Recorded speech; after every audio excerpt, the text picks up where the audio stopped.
अस्सलाम वालेकुम।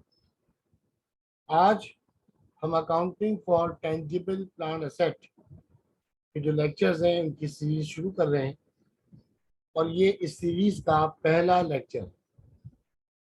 हमने अपनी अर्लियर लेक्चर्स में एसेट्स को भी डिफाइन कर रखा है, करंट एसेट को भी डिफाइन कर रखा है और जो प्लान एसेट्स हैं हमने उनको भी डिफाइन कर रखा है। आज के लेक्चर में हम प्योरली टेंजिबल प्लान एसेट के ऊपर डिस्कशंस करेंगे। डियर स्टूडेंट, जैसे कि आप जानते हैं कि प्लान एसेट की ऑल्टरनेट टर्म है, इसे फिक्स एसेट भी कहा जाता है, इसे नॉन करंट एसेट भी कहा जाता है। लेकिन इंटरनेशनल अकाउंटिंग स्टैंडर्ड 16 के तहत इसका जो कंप्लीट टाइटल है वो है प्रॉपर्टी, प्लांट एंड इक्विपमेंट। ये बात आप अच्छे से जानते हैं कि जो प्लान एसेट्स होते हैं ये हमारे रिसोर्सेज होते हैं दैट हैव फिजिकल सब्सटेंस। हम बात कर रहे हैं टेंजिबल प्लान एसेट्स। तो जो टेंजिबल प्लान एसेट्स होते हैं इनका फिजिकल सब्सटेंस होता है, इनका फिजिकल एग्जिस्टेंस होता है।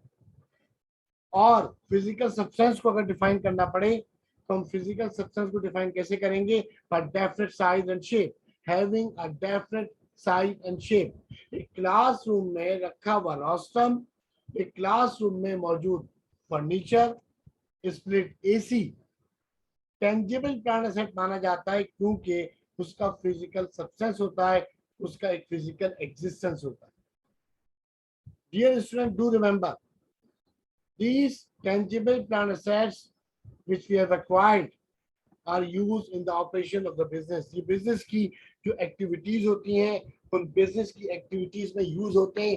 दे are not intended for resale to customers. ये हमारी मर्चेंडाइज नहीं होती है, इनको हम सेल करने के लिए परचेज करके नहीं लेके आते, बल्कि प्लांट एसेट्स हम परचेज करते हैं because they are expected to provide services, they are expected that we should receive the benefits from these tangible plant assets। फिर tangible plant assets की हमने अगले लेक्चर में इसको भी डिफाइन कर रखा है। फिर हल्का सा डिफाइन कर देते हैं कि जो tangible plant assets, plant asset जो होते हैं इसकी तीन टाइप्स होती हैं, टेंजिबल, इंटेंजिबल और नेचुरल रिसोर्सेज।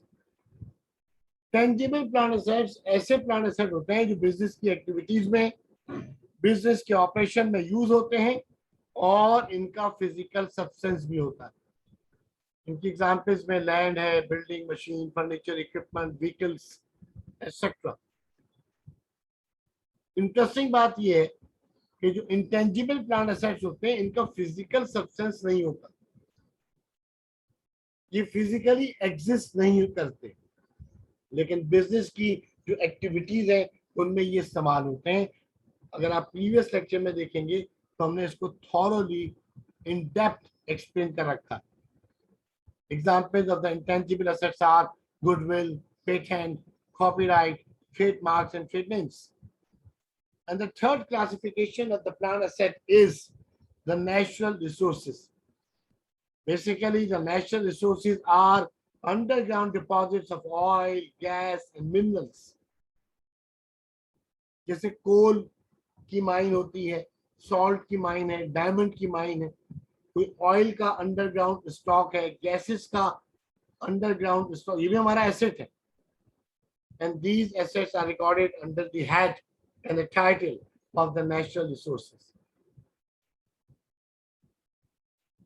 बुनियादी बात यह है कि किसी भी टेंजिबल प्लांट एसेट की लाइफ में तीन इकोनॉमिक इवेंट परफॉर्म होते हैं।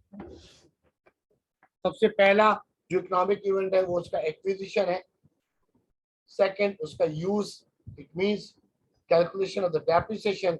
And third one is the disposal. हम अपने इस लेक्चर में पहले इकोनॉमिक इवेंट को कवर करेंगे, that is the acquisition, purchase of the plant asset.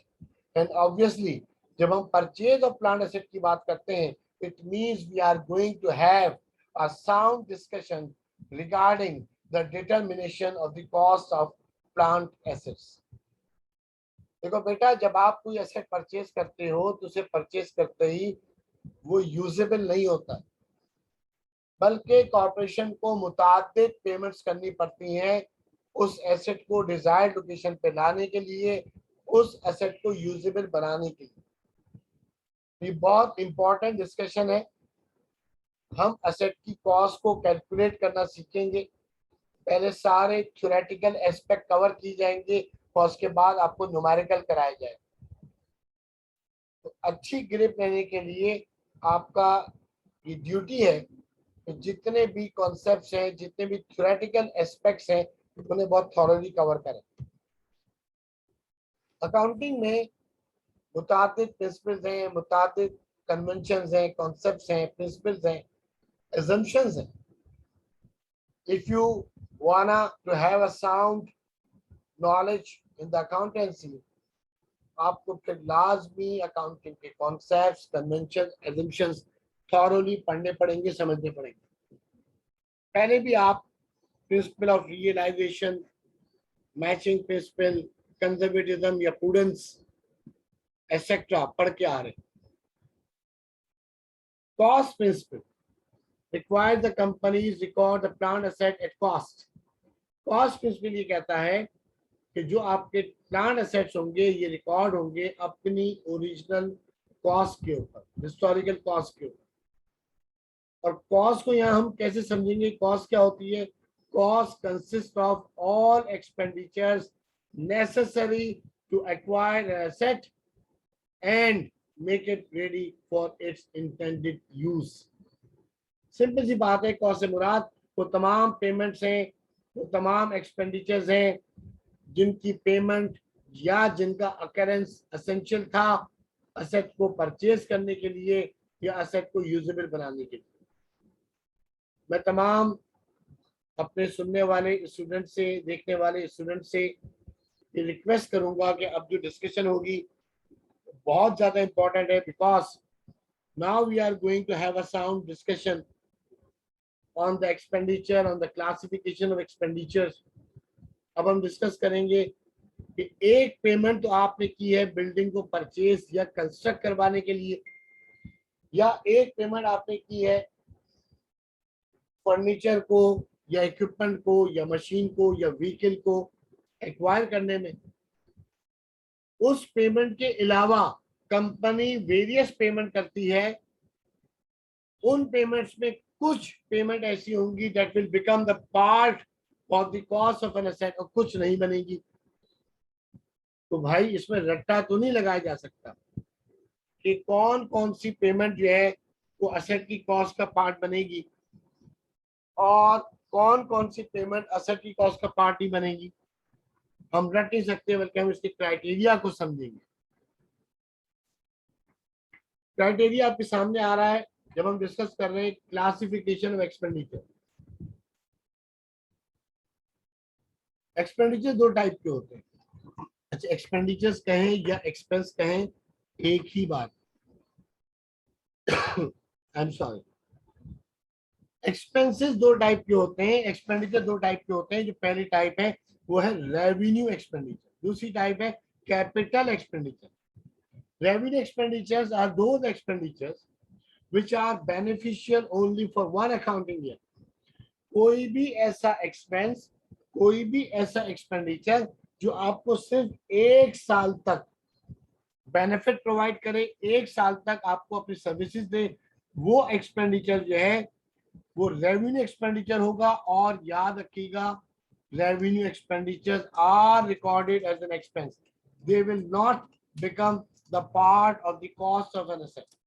ये असेट की कॉस्ट का पार्ट नहीं बनते, बल्कि हम रेवेन्यू एक्सपेंडिचर को एज एन एक्सपेंस रिकॉर्ड करते हैं। Example, salary, rent, utility, supply expense, depreciation etcetera. देखो बात बड़ी सिंपल सी है। अगर 2020 में आपने अपने कंपनी के यूटिलिटी बिल्स की पेमेंट की है, तो मुझे एक बात बताएं कि 2021 जनवरी से लेके दिसंबर तक जो आपने यूटिलिटी बिल्स पे करे, क्या उस पेमेंट के अगेंस्ट में इलेक्ट्रिसिटी कंपनी आपको 2021 2022 में क्या सर्विसेज देगी? हरगिज नहीं। 2020 में अगर आपने इलेक्ट्रिसिटी यूज की है, उसके बिल्स आपको मिल गए, आपने उसकी पेमेंट कर दी।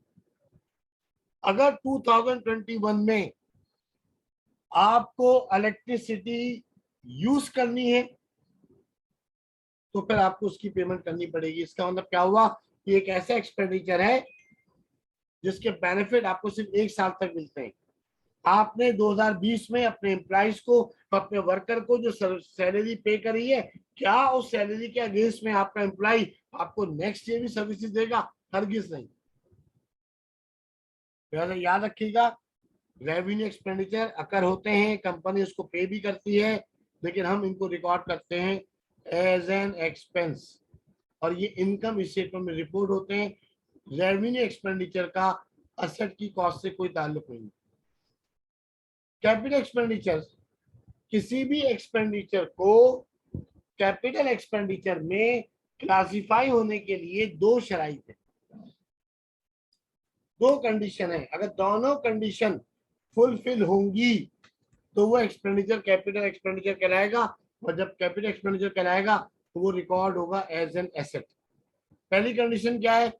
Any expenditure that is beneficial for several accounting year, कोई भी एक्सपेंस साल हर साल तक आपको अपनी खिदमत अंजाम दे, आप उससे बेनिफिट लें, पहली शर्त। दूसरी शर्त, एंड मटेरियल इन अमाउंट, उसका अमाउंट मटेरियल होना चाहिए, सिग्निफिकेंट होना चाहिए, इनमैटेरियल नहीं होनी चाहिए। उसकी वजह, कैपिटल एक्सपेंडिचर असेट रिकॉर्ड होंगे और फिर ये डेप्रिशिएट होंगे। तो अगर अमाउंट इमैटेरियल होगा तो ऑब्वियसली प्रिंसिपल ऑफ मैटेरियलिटी की वैल्यूएशन होगी। एग्जाम्पल इसमें land, building, machine, equipment, furniture देखें, आप इन्हें ऐसा रिकॉर्ड करते हैं, लेकिन जैसे जैसे आप इन्हें यूज करते रहते हैं इनकी लाइफ और कॉस्ट एक्सपायर होती रहती है। All tangible plant assets are concerned with the matter of depreciation except land.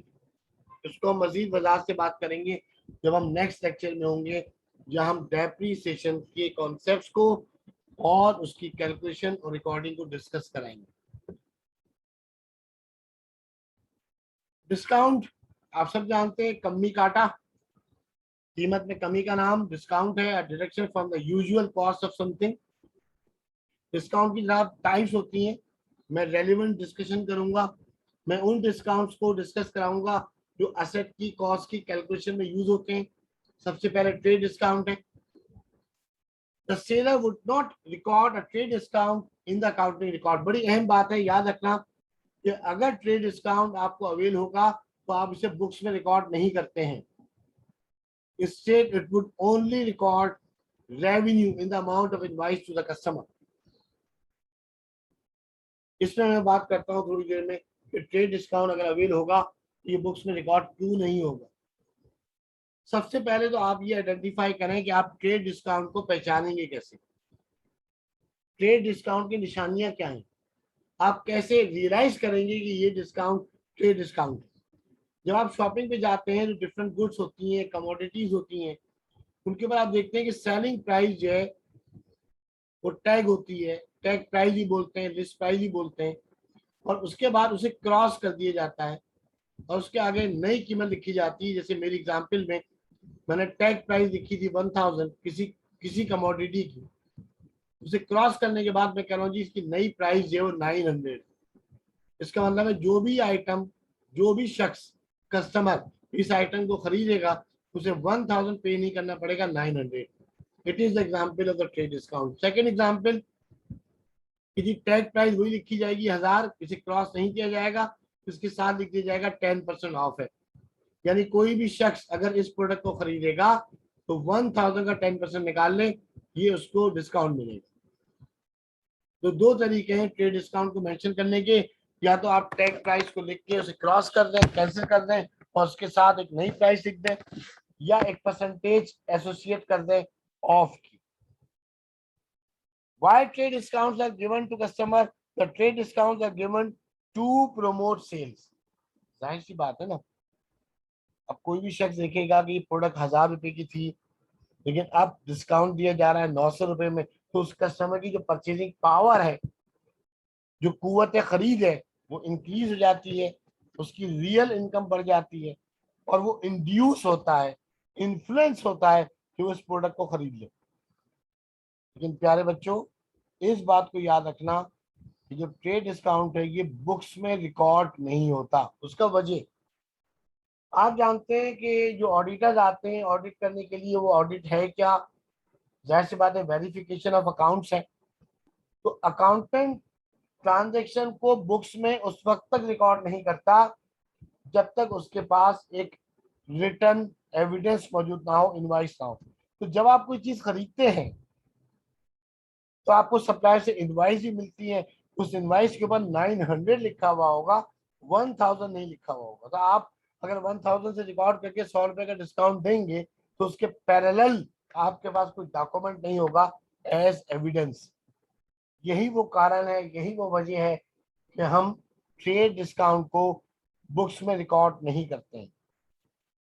दूसरी जो टाइप है सर हमारे पास, वो कैश डिस्काउंट की है। इस डिस्काउंट को आप बाजी में मर्चेंडाइजिंग बिजनेस की चैप्टर में पढ़ के आ रहे हैं, सेल डिस्काउंट और परचेज डिस्काउंट के नाम से। ये वही डिस्काउंट है, cash discount. Refer to an incentive that a seller offers to a buyer in return for paying a bill before the scheduled due payment. अब जाहिर सी बात है, आपने कस्टमर को एक क्रेडिट पीरियड ग्रांट करके दिया था। अगर आपने जनवरी 1 को सेल की है, आपने कस्टमर से कहा कि मैं आपको नेट 30 डेज का क्रेडिट पीरियड देता हूं, तो ये क्रेडिट पीरियड पूरे होंगे 31 जनवरी को। लेकिन आप चाहते हैं यार ये जल्द से जल्द पेमेंट कर दे। पेमेंट जो है, जो शेड्यूल हुई भी है, उसकी जो ड्यू डेट है वो 31 जनवरी है। लेकिन कस्टमर से प्रॉम्प्ट रिकवरी ऑफ कैश के लिए आप क्या करते हैं? कैश डिस्काउंट ऑफर करते हैं। पहचानेंगे कैसे? आप लिखा होगा 210। देखो ये जो नेट 30 लिखा हुआ है ना, एन ऑफ 30 नहीं बोलेंगे इसे, नेट 30 डेज, ये तो आपका क्रेडिट पीरियड है। और ये 210 लिखा हुआ है, इसे 2/10 नहीं कहना, 210 नेट 30, 210 आपकी डिस्काउंट की टर्म्स है। आप अपने कस्टमर से कह रहे हैं या आपका सप्लायर आपसे कह रहा है कि अगर आप 10 दिन के अंदर पेमेंट कर दें तो वो हमें 2% का डिस्काउंट देगा। तो अगर इनवाइस 1 लाख रुपए की है तो भाई 1 लाख का 2% 2000 आ जाएगा। अब an example of cash discount जो मैंने आपको ऊपर लिखा 210 is a seller who offers a 2% discount on an invoice actually which is due in 30 days, but if the buyer pays within the first days 10 days of receiving the invoice, otherwise additional 20 days will be given to make full payment। जो बात मैंने आपको पहले बताई थी कि अगर आप पहले 10 डेज में पेमेंट करेंगे तो सप्लायर हमें 2% का डिस्काउंट देगा, अदरवाइज एडिशनल 20 डेज दी जाएंगी to make the full payment. फिर 10 उस 30 में शामिल। और कैश डिस्काउंट बुक्स में रिकॉर्ड होता है क्योंकि ये इनवाइस के ऊपर शो होता है, आपके पास पैरेलल इसका डॉक्यूमेंट मौजूद होता है। ऑब्वियसली अब हम इन डिटेल बात करते हैं determining of the cost of plant asset. Theory हम कवर कर चुके हैं, अब हम एक न्यूमेरिकल के ऊपर जा रहे हैं। क्वेश्चन देखिएगा, on January 5, 2016 Ali company acquired a machine with a list price of rupees 100,000। Ali company ने मशीन परचेज की है जनाब 100,000 की जनवरी 5, 2016 को। Subject to a trade discount is at the rate of 10%। Trade discount offer हो रहा है 10%। ये ऐसा ही है जैसे 1 लाख लिखने के बाद 1 लाख लिखने के बाद आपने इसे क्रॉस कर दिया हो और नई प्राइस लिख दी हो 90,000, क्योंकि 1 लाख का 10% 10,000 आए। इसके बाद क्रेडिट टर्म्स आ रही है जनाब। डिस्काउंट ऑफर कर रहा है सप्लायर हमें कि अगर हम 10 डेज के अंदर पेमेंट करेंगे तो 2% का हमें डिस्काउंट देगा वो, अदरवाइज जो टोटल क्रेडिट पीरियड है वो 30 डेज का है। जनवरी 13 को हमने पेमेंट कर दी। अब आप ये मैच्योरिटी कैसे मालूम करेंगे कि वो लास्ट डे क्या है कि हम पेमेंट करें तो हमें डिस्काउंट मिलेगा? इसका आसान सा तरीका ये होता है फिर डे ऑफ परचेज में, डे ऑफ परचेज है 5 में डिस्काउंट के डेज ऐड कर दें, डेट इज 10। तो 5 + 10 आ जाएगा 15, यानी कि January 15 will be the last day to avail the discount. लेकिन जनाब आपने पेमेंट कब कर दी है? आपने पेमेंट कर दी जनवरी 13 को, इसका मतलब है आपने डिस्काउंट अवेल कर लिया। Following expenditure were also incurred, ये कुछ और एक्सपेंडिचर इनकर हुए, इनमें जो रेवेन्यू एक्सपेंडिचर होंगे वो एज एन एक्सपेंस रिकॉर्ड होंगे, और जो कैपिटल एक्सपेंडिचर होगा वो असेट की कॉस्ट में शामिल होगा।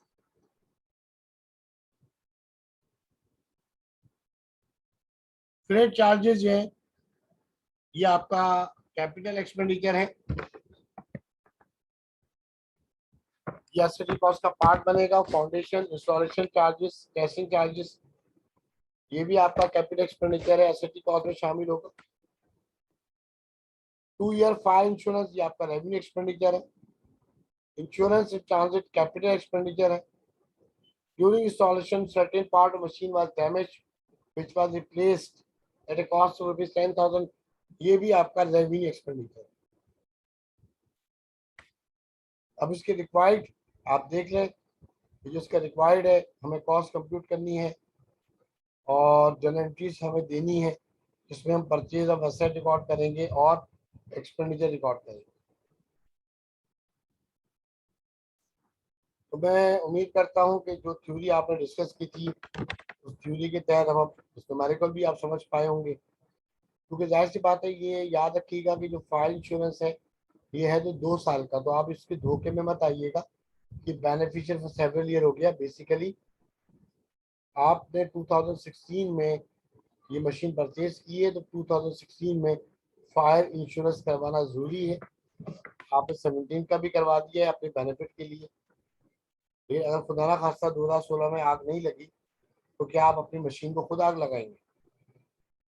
इसी तरीके से जो ई है ये भी आपका रेवेन्यू एक्सपेंडिचर है, क्योंकि मशीन वाज न्यू और आपने गलती की, मिस्टेक की, इनएफिशिएंसी आपकी, मशीन को इंस्टॉल करते हुए उसको कोई पार्ट डैमेज हुआ है, machine was dropped, machine was new. याद रखिएगा इसका एक क्राइटेरिया ये है कि खाली ऐसे रिपेयर आप असेट की कॉस्ट का पार्ट बनाते हैं कि जिन रिपेयर को करवाने से आपके असेट की लाइफ बढ़ जाए, या असेट की एफिशिएंसी बढ़ जाए, या स्टोरेज बढ़ जाए। अगर आप एक पुरानी बिल्डिंग का प्लास्टर करवाते हैं, प्लास्टर करवाने से उस बिल्डिंग की लाइफ बढ़ जाती है। अगर आप अपने कंप्यूटर को अपग्रेड कराते हैं तो उससे एफिशिएंसी बढ़ जाती है। Core2Duo को आपने Core i5 में अपग्रेड करा दिया, या 100 GB हार्ड डिस्क निकाल के आपने 1000 GB की हार्ड डिस्क लगा दी, उससे आपकी स्टोरेज बढ़ती है। तो याद रखिएगा कि ऐसे रिपेयर कैपिटल एक्सपेंडिचर माने जाएंगे कि जिन रिपेयर को करवाने से एसेट की लाइफ बढ़ जाए, या एफिशिएंसी बढ़ जाए, या स्टोरेज बढ़ जाए। आइए जनाब इसकी इंक्रीज करते हैं।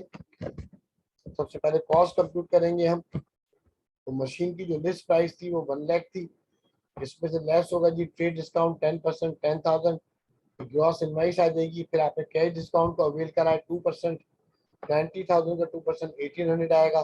फिर नेट इनवाइस कॉस्ट आ जाएगी, और फिर आपने इसमें कैपिटल एक्सपेंडिचर्स को ऐड कर दिया 6,800, foundation, installation, insurance in transit, total 21800 is added to the net invoice cost। 21800 total capital expenditure से, तो टोटल कॉस्ट आ गई आपके पास 1,10,000। अब इसको इंक्रीज करते हैं अली कंपनी की बुक्स में जनाब। इंक्रीज क्या पास हुई होंगी जनाब कि इसमें मशीन डेबिट होगा और अकाउंट पेबल क्रेडिट होगा। ये एंट्री जो है वो जाहिर सी बात है ग्रॉस इनवॉइस से होती है, कि आप 1 लाख से नहीं करेंगे। अगर आप 1 लाख से मशीन को डेबिट करेंगे तो फिर 10,000 से आपको ट्रेड डिस्काउंट रिकॉर्ड करना पड़ जाएगा। अभी हम पीछे सीख के आ रहे हैं कि ट्रेड डिस्काउंट सेल्स को प्रमोट करने के लिए होता है, ये बुक्स में रिकॉर्ड नहीं होता। ज़्यादा एंट्री होगी machine debit, account payable credit 90,000, तो आप अकाउंट पेबल डेबिट करेंगे 90,000 से, और आपने जो कैश पे किया है वो है 88,200, बाकी 1800 का आपको डिस्काउंट मिला है, लिहाजा अकाउंट पेबल डेबिट हो जाएगा 90,000 से। कैश क्रेडिट होगा 88,200 से, और देखिए मशीन को मैंने क्रेडिट किया है 1800 से। ये 1800 वही है जो डिस्काउंट का अमाउंट था, और ये आपने 90,000 में से लेस किया हुआ है, तो आपकी मशीन की कॉस्ट डिक्रीज हुई है।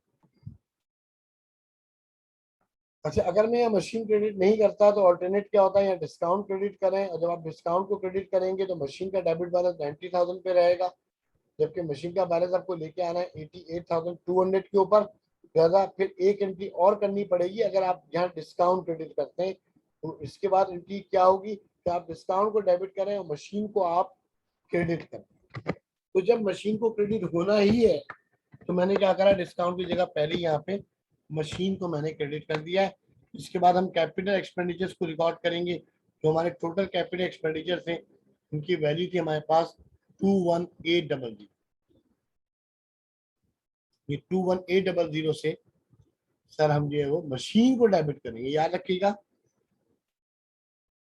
कि अगर फर्नीचर परचेज किया होता तो कैपिटल एक्सपेंडिचर फर्नीचर की कॉस्ट में ऐड होते तो फर्नीचर डेबिट होता। इक्विपमेंट खरीदा है, कैपिटल एक्सपेंडिचर इक्विपमेंट की कॉस्ट में ऐड हो रहे हैं, इक्विपमेंट डेबिट होगा। इस सवाल में आपने मशीन परचेज की है और कैपिटल एक्सपेंडिचर मशीन की कॉस्ट में ऐड हुए, लिहाजा आप कैपिटल एक्सपेंडिचर की पेमेंट को रिकॉर्ड कैसे करेंगे, मशीन को डेबिट करेंगे। मशीन डेबिट हो जाएगा, कैश क्रेडिट हो। और ये आखिरी एंट्री हुई है रेवेन्यू एक्सपेंडिचर की हो रही है। तो आप जानते हैं क्वेश्चन में आपको बताया गया था कि सी के अंदर देखें आपने फायर इंश्योरेंस पे करा है, कि जो फायर इंश्योरेंस आपने पे किया है 5000 से, ये आपका रेवेन्यू एक्सपेंडिचर था। और ई में जनाब इंस्टॉलेशन के दौरान बाय मिस्टेक मशीन ड्रॉप हुई, एक पार्ट डैमेज हुआ, तो आपने रिपेयर कराया, ये भी आपका रेवेन्यू एक्सपेंडिचर है। हम रेवेन्यू एक्सपेंडिचर को क्या करेंगे कि हम एक्सपेंस डेबिट करेंगे, इंश्योरेंस डेबिट कर देंगे 5000 से, रिपेयर डेबिट कर देंगे, कैश को क्रेडिट करेंगे। देखो रेवेन्यू एक्सपेंडिचर भी हमारी कंपनी में अकर हुआ है, पे तो हम करेंगे, जब पे कर रहे हैं तो रिकॉर्ड भी कर लिया, लेकिन हमने इसे एसेट की कॉस्ट में ऐड नहीं किया। ये हमने पहला फेज कंप्लीट किया। इंशाल्लाह ताला जो नेक्स्ट लेक्चर आएगा प्रॉपर्टी प्लांट एंड इक्विपमेंट के ऊपर, वो उसके सेकंड इकोनॉमिक इवेंट के ऊपर होगा, डेप्रिसिएशन के ऊपर। रिवाइज करें, मेहनत करें, इंशाल्लाह ताला चीज़ अभी ग्रिप में रहेंगी। Thank you very much. अपना ख्याल रखिए, सबका ख्याल रखिए, मेहनत कीजिए। Time is management. अल्लाह हाफिज़।